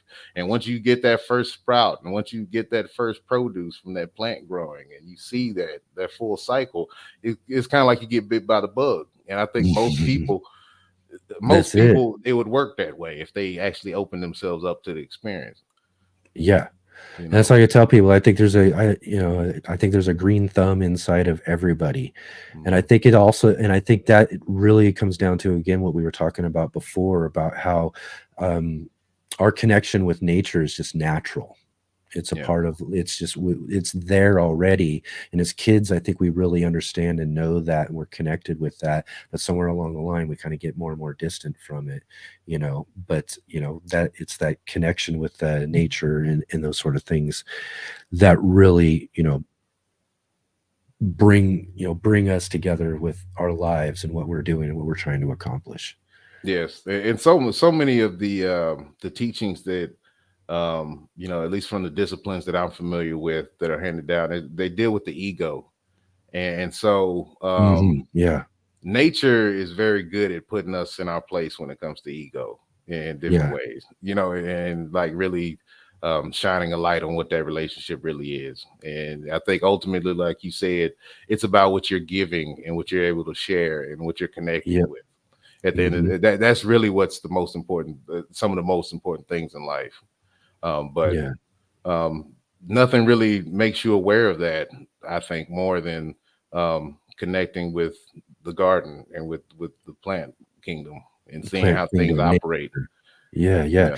Or even, in the long run, if you ain't got the garden space, or that sort of thing too, is what you kind of mentioned too, a connection with nature, going on some hikes, Yes. getting out there, Yeah. just kind of maybe taking some moments for yourself, just out in the middle of like somewhere with some trees and the wind and just everything that's going on, and just kind of just really, just soak that into your soul, right? And then Mhm. and those things just kind of reinvigorate us and really help us tackle everything that's going on in life a lot better and a lot easier. Yeah. I think Excellent, man. so. Right on, right on. So here, real quick, let everybody know again where we can find you and get a hold of your book and all of that sort of stuff. Maybe. Um, okay, so I'm on Instagram, Facebook, YouTube. The best thing is Okay. just kind of search Leo Carver. You should find me. And Okay. my book is thankfully everywhere you can find books. Anywhere books are sold. Perfect. You can locate that, and there's definitely some online sources as well. Yeah, yeah. So I'm pretty sure I put a link or something right down below too, so people can check that out as well too. That'll be a good way for everybody to get a hold of you right away, find that book and all of that. And I really encourage people out there to go check this out, check out this book, and just learn just a little bit more about these sort of connections. There we go, perfect. But our connection with nature, and again to how we can seed our souls. Maybe we can just have you kind of end with that a little bit too. I mean, one quote from the book is, every moment of life is a seed. Every seed is an expression of life's pure potential. Maybe you can talk just a little bit more about that as we're closing out today. And, I really appreciate you joining with us today. yes, thanks for having me. And I guess just to kind of piggyback off of that quote, I guess what I mean there is just as I was speaking on earlier about when you're actually planting your seeds, putting those affirmations, putting those intentions into that. that basically every moment of life that we're making choices, these are essentially seeds that we're planting in one direction or another towards a future harvest of some kind. Mhm. And so there's this idea that both metaphorically and actually like physically, we can put things out there into the world with intention, Yeah. and reap the benefits of those things if we do it with the right energy. Exactly. That's awesome stuff, man. And really, again, too, the book's just full of just really great things. Like I said, I think Thank you. you've made a real great connection with the gardening community. So I think you've put some words and some ideas to some of the things that were just kind of there. We just didn't really kind of understand well. And through your book, I think we can understand that a little bit more, learn a little bit more about meditation. And again, I hate trying to mess up the word, but what is it? Ayurveda? Ayurveda, yes. Ayurveda. Yes. Yeah, and learn more about these sort of concepts and meditations and things like that that can really, maybe do some transformations for your life and help you, see a little better side of things that are going on in the world. And again, just kind of seed a potentially better future for ourselves, right? Through our gardens. Yes, definitely. Excellent. Awesome, Leo. Really great conversation. I just love having you here today. I was really looking forward to this because like I said, I just it's one of those things, man. I just there's just this amazing spiritual connective side to gardening that just exists and then I hear it from so many people in all of my interviews and stuff. So it was really special to have you here today and really just kind of dig into some of that just a little bit more. And I think your book's wonderful. I hope everybody gets down below and checks out Thank the you. link and goes and checks you out there too as well. So thanks once again, Leo. Yes, thank you. Thank you for having me. You betcha. Awesome. Oh, one.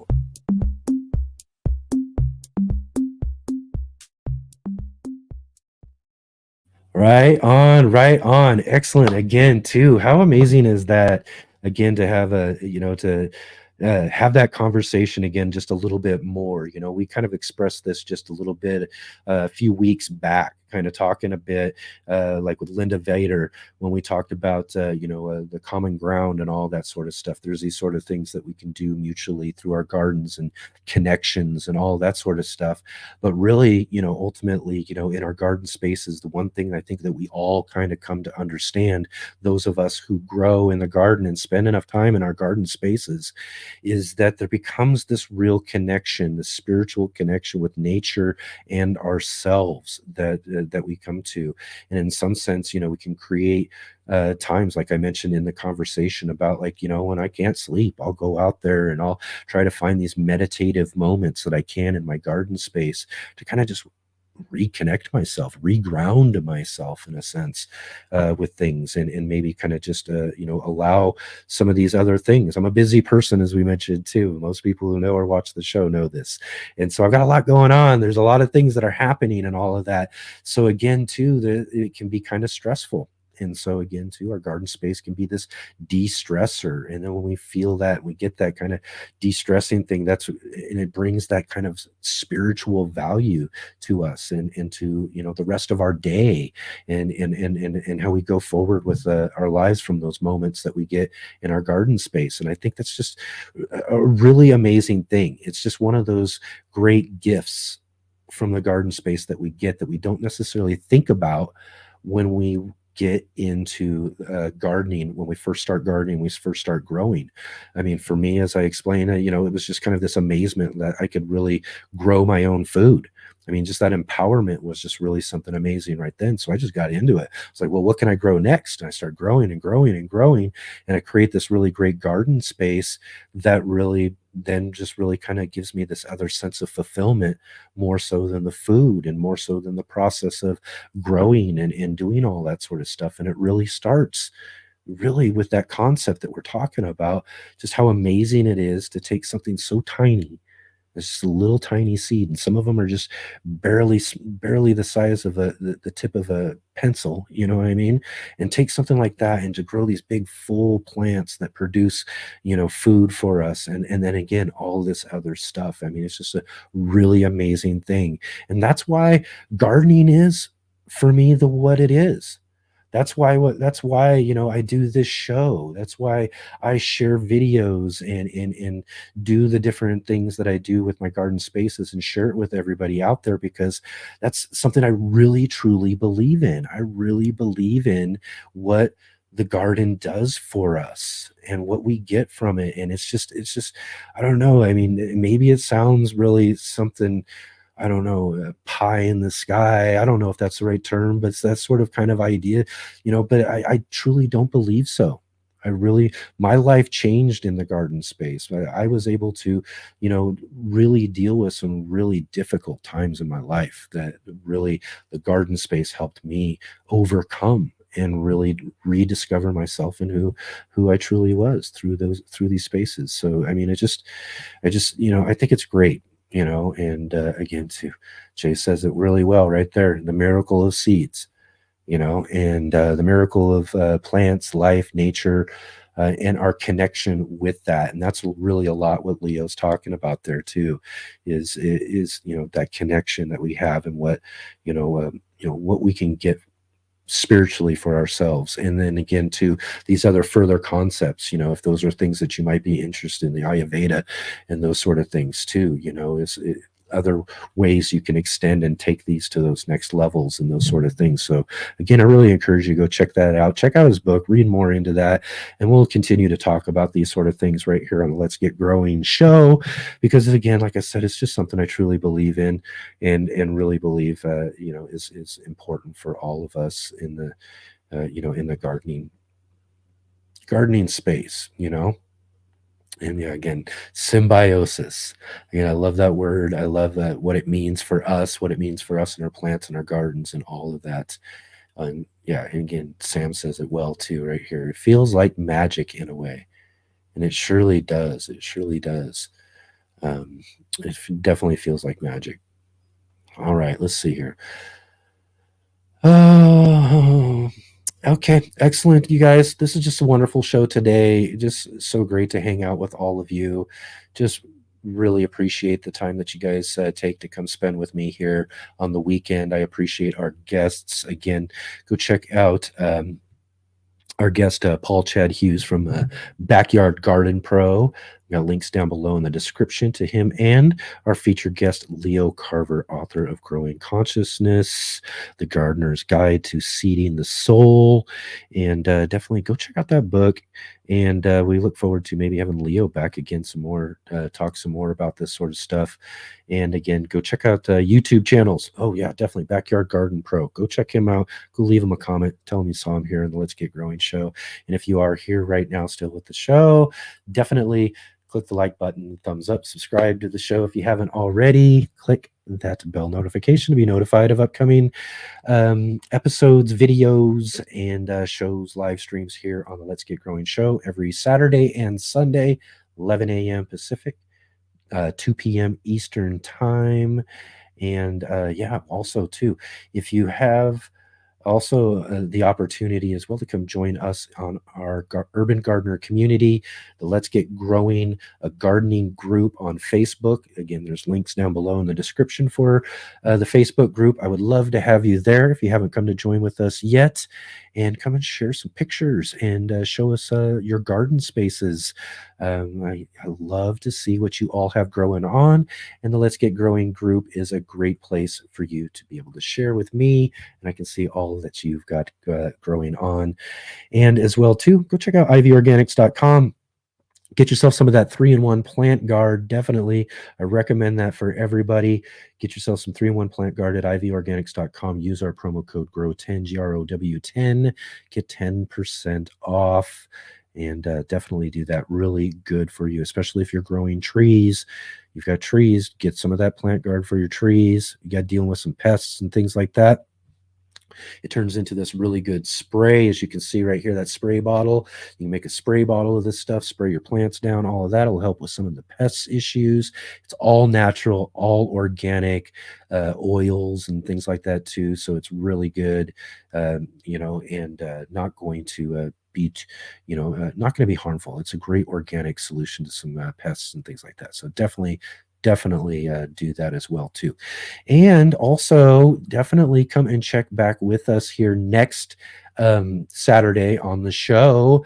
Next Saturday on the show, we're going to finally get to this. I tried doing this a couple of weeks ago and we had some technical issues. I got to have a conversation. This is a pre-recorded conversation with Joe Lample from Growing a Greener World.